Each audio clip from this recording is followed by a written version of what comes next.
Hello. Hey. Hey. What's up? What's up, everyone? We're all here. We are. Yep. So, I'm Fiorella. I'm Jeremy. Lee, Camp.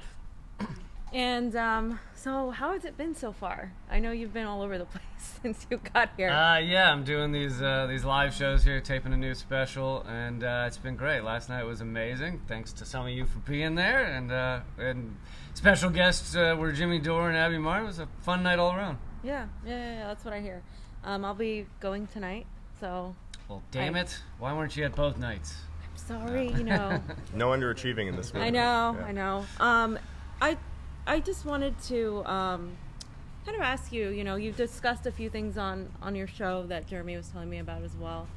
What is to you one of the most pertinent issues we're facing right now in this day and age as Americans? Oh, man. What are the most pertinent issues? Well, the one more The thing. one. If you can pick one, considering...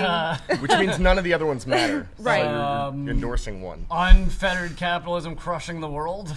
Good one. Encapsulates both everything. individuals and our environment collapsing around us because we're consuming at a rate that no planet could sustain. I mean, the estimate are that if everybody lived the way that Americans did, we need 5 Earths to continue this, and we've lost 50% of all wildlife over the past 40 years. So I think if people don't care about this issue, they will very soon, because they'll have no choice. Yeah.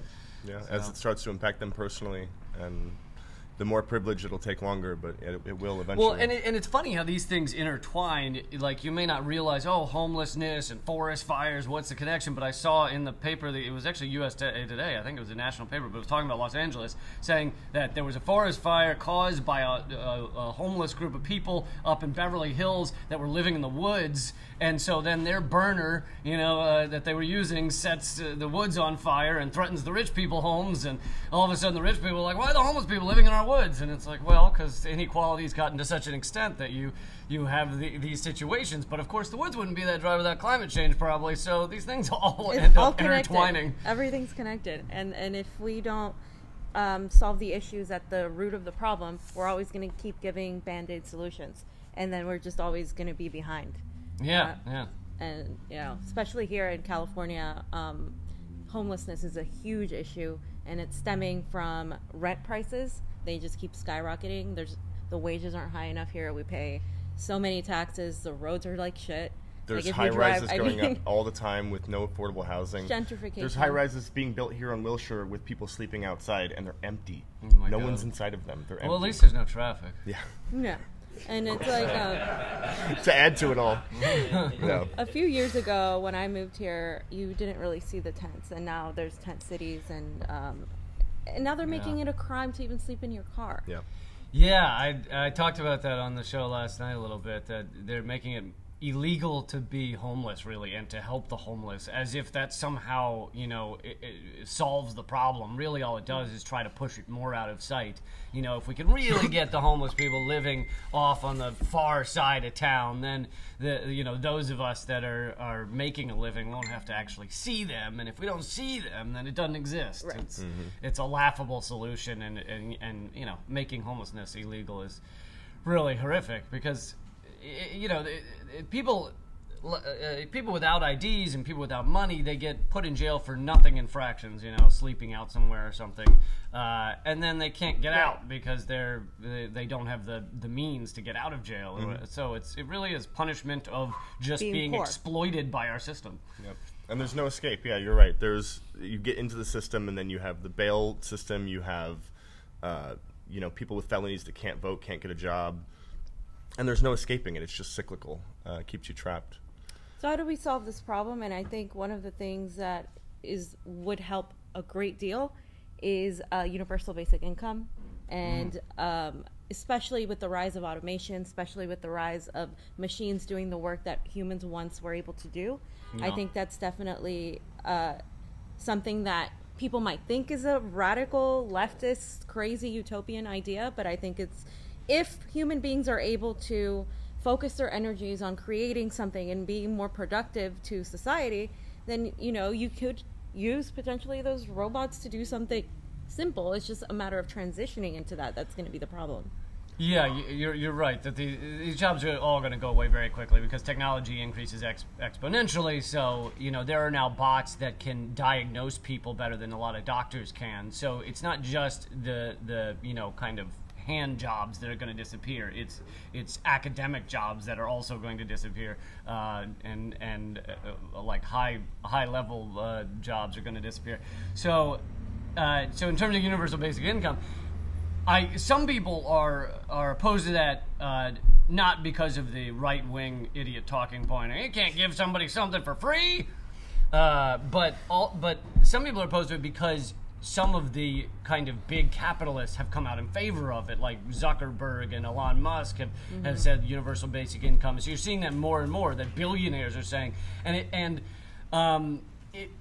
almost it serves both purposes. It's because yes, a lot of them, I mean, I don't want to speak for Elon Musk, but a lot of these people are coming out for it because they realize that they have exploited people to such a degree, they don't have the means to buy the products they're putting out there. So we need them to have money because otherwise they can't keep consuming.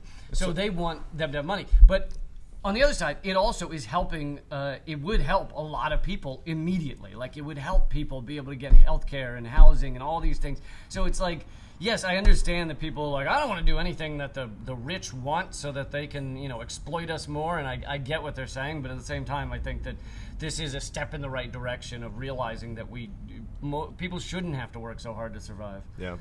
It almost seems like a small step to try to quell the revolution, like the inevitable bloody uprising that's fomenting this country. Yeah.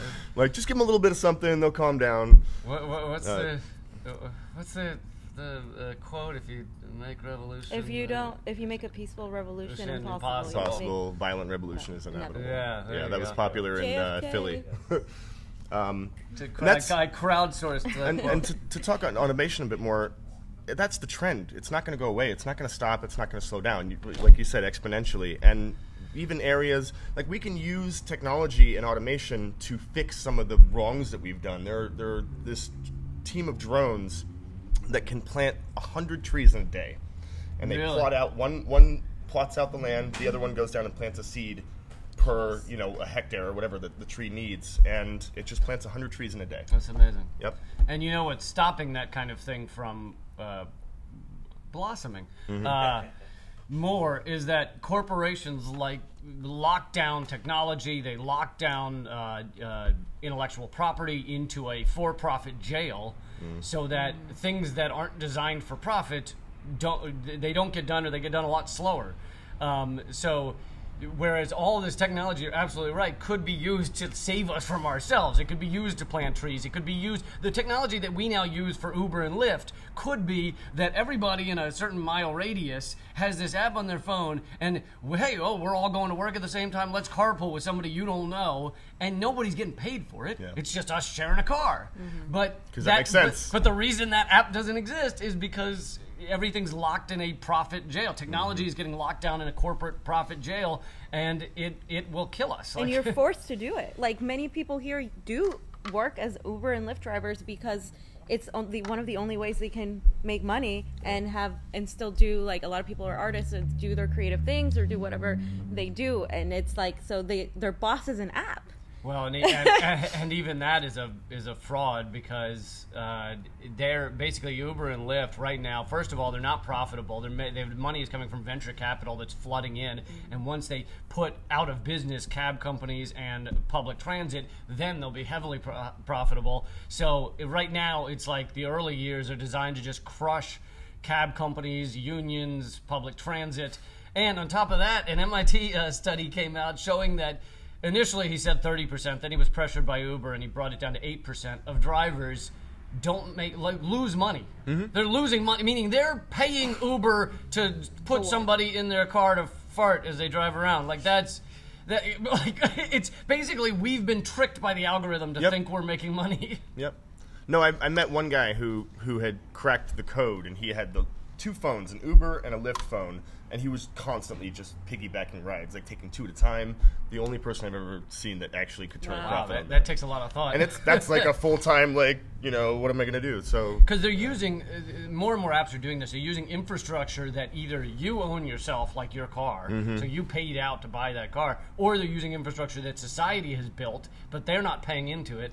So They own nothing. They're using our infrastructure and then just exploiting it for their profit. they don't use they don't own the networks that they use for their service. They don't own the cars. They don't own anything. It's just an app that they have, and they're making all this money. But not yet, you said. It's not turning a profit yet. Well, yeah, I mean, I guess not yet. Yeah, but the people don't have any, like, as an Uber driver, you have no, like, rights. Like, you're just, you're just an independent contractor. If anything happens to you, it's on you. Well, that's why people have to realize their power again. The power of uniting, the power of working together. But how do you get people that are so, I constantly come across people that are, like, it doesn't matter, the system's rigged, we just need to, bring out the guillotine and eat the rich, but there's no solutions. You're saying they're wrong? No. I'm all for it. But I'm like, how are we going to do it? How do we implement If it's 100% grass-fed rich, then I'm on board. Yeah. Free range. Yeah, I'm pescatarian, so I don't know.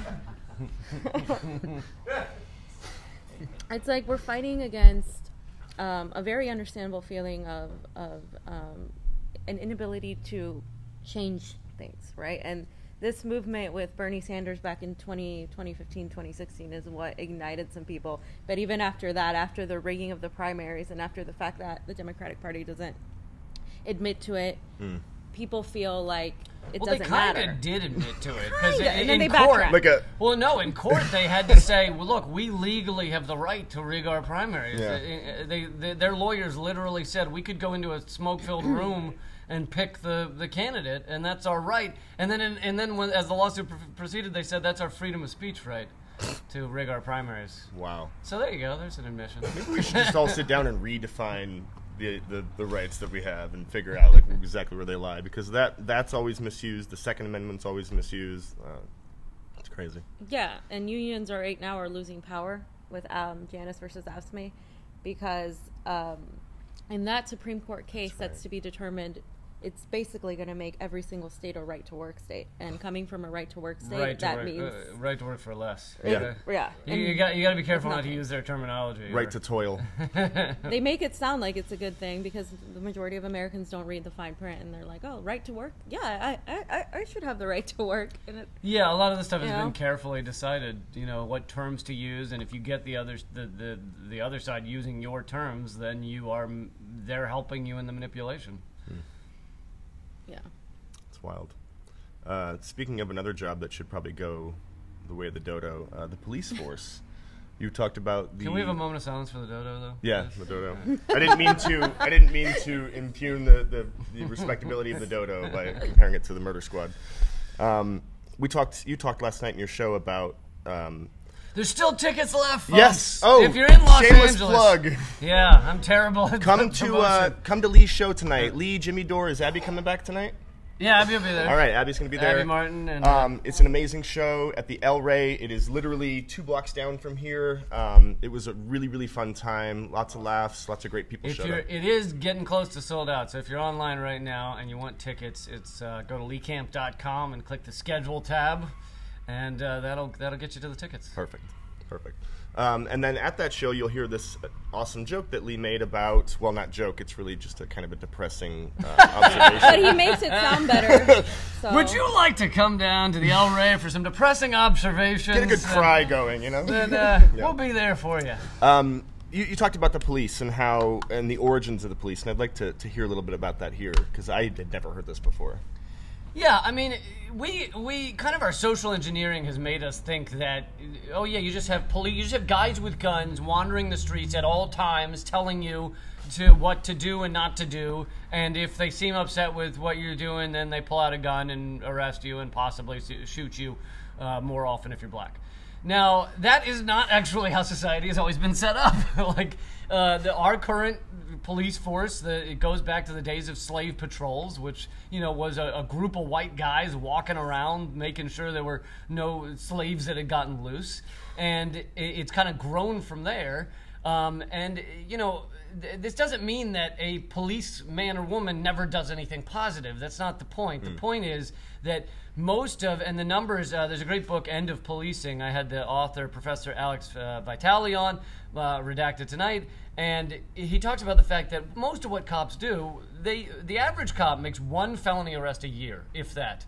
So that means most of what cops are doing all day is tiny arrests for kind of nothing violations, basically seeing if they can pressure, I mean, they don't think it this way in their heads, but pressure somebody, more often a person of color or a person who's poor, into getting into the system. You lock them up, you make sure there's paperwork on them, and it flips their lives upside down if they don't have the money to pay to get out quickly or to pay for a lawyer or those kind of things.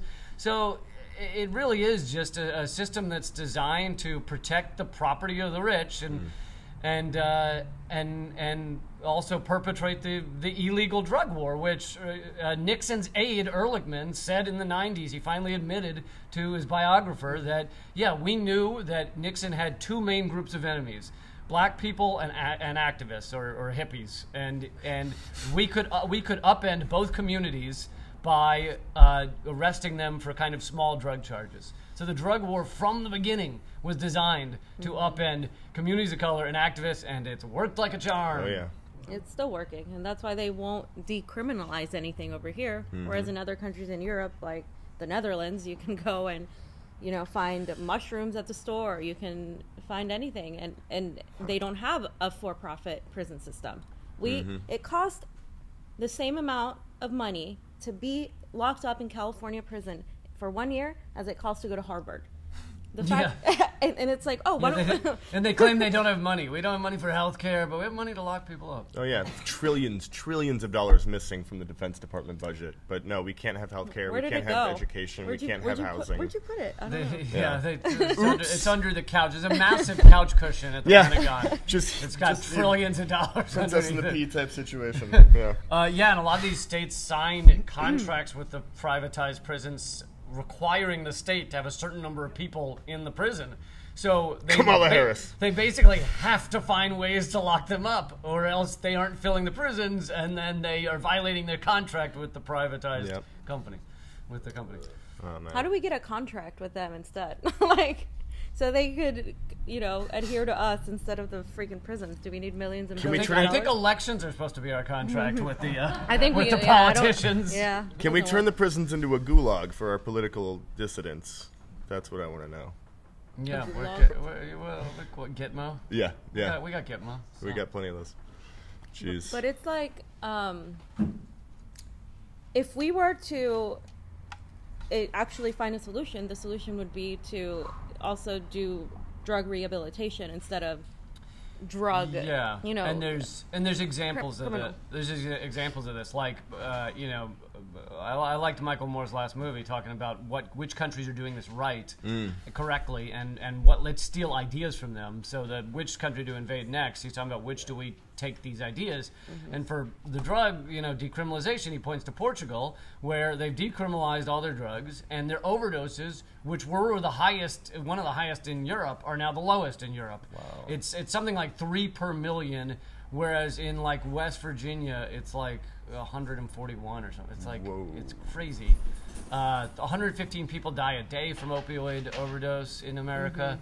And our drug policy is not at all designed to help people or be sympathetic. It's completely just designed for some sort of vengeance against somebody for having a vice, I guess. Yeah. Yeah. It's wild. And you see the disparity between sentencing for black and white kids. Like, it was never a drug epidemic when crack was ravaging black neighborhoods. But now that white kids are dying in their parents' basements on heroin and OxyContin, they're all of a sudden concerned with it. But they're not arresting. They're not busting doors in and shooting them in their homes. They're right. Kid gloves with the treatment. And this proves how there's different laws for the rich and the other side of the nation, because what's his name? Trump's new economics guy. No, the guy from Kudlow. Larry Kudlow he was fired from Bear Stearns for a $100,000 a month cocaine habit. Now I don't know how that must have come from angels' vaginas. I don't know where you get cocaine that expensive, but even so, if people want to do coke, I have no problem with that. I'm just saying, like, you can't, like, he gets nothing. He ends up becoming an advisor to the president because he's rich. Whereas if you're doing that as, if you've got these same habits as a poor person, you end up in jail. Yeah. We'll never see the light of day. So, I guess my question to you is what, because the Democratic Party and the Republican Party are right now in the toilet. Dumpster fires. Like, where do you see these next couple of years going? Well, I think the two-party system, which is really one corporate party with some slight differences, has failed the country and succeeded for what its ends are, which are profit for a very small number of people. And so to them, it's a big success. What's going on right now is a huge success, even though they may pretend to be the Mick resistance against Trump. Really, behind the scenes, everything's going perfectly. There's no talk of Wall Street, even though it's more exploitative than ever. There's no talk, really, of ending war. So everything's going according to plan for them. But I think Americans are waking up, and the number of Americans that say they're independent now is beating out the number of that say they're Democrats or Republicans. And I think you need to keep fighting in terms of on that level, like have politicians that speak to that are independent or that are outside of this corporate mindset, and we need to have a legitimate election system like we were talking about earlier. One of the things that seems to be working with election lawsuits right now is a lot of states automatically take ballot images, and those ballot images you should be able to view them on your own home computers and have your own home recounts all over the state. But a lot of states are deleting these images immediately, or they're forbidding the public from seeing them. But in the lawsuits, most judges are finding, hey, these are public record. Anybody should be able to view these. So I think you need to keep fighting on that front as well. Yeah, it was heartbreaking. We opened this place up to campaign for Bernie in 2016, and hundreds of people a day were in here canvassing, phone banking, just hanging out, finding out what they could do. And to lose the way that we did with the AP calling the election the night before. And MSNBC. I mocked Chris Matthews he had Bernie's campaign manager on, and he goes, so Bernie's already lost, so I'm just wondering what it is you want to do from here, because, Hillary's already got it. And you're just like, well, how? That's the night before California. You're saying to everybody in California that their vote doesn't matter at all. And even still, they were shredding and whiting out ballots here. Yeah. So. I'd say the biggest thing that made him quote unquote lose in California was the provisional bullshit. Oh yeah. You just get people to sign a placebo ballot. They think, oh, I voted. And no, they're not going to count those till months later, so you didn't vote. And it was called that day. Yeah. It's frustrating. So we got to wrap it up. You want to close out for us? Yeah. Can I do my last pitch? Yeah. Come to the El Rey tonight. One more show, live comedy taping, much funnier than we were here. So much funnier than we were here. Yeah. Oh my God. Special guest Jimmy Dore, and go to leecamp.com/schedule or just leecamp.com. You'll find it. And check out all the stuff there. Redacted Tonight, all that good stuff. All right. Thank you for talking about these serious issues and making us all super depressed. So now we all have to go back and laugh. And purge yourself with the comedy tonight. Yeah. Keep up the good fight. Yeah. This was the whiskey. I'll give you the chaser tonight. Oh, Good. great. Yeah, I want to say thank you to you and all the other. Yeah, thank you so much. Thank you to you and all the other progressive media guys. people out there Yeah. that are actually showing what's going on. It's Thank super you guys important. for fighting every day. You guys take a lot of flack, so we definitely like to uphold your voices when I'm we unfamiliar. Has somebody said something? Yeah, we were back here talking. Yeah. All right, we're gonna close it down. Thank you all for joining guys. in. Thank you for and watching. come Thank on you down for to Bernie's watching. Coffee Shop today during the day, and then go see Lee Camp tonight at the El Rey. Later.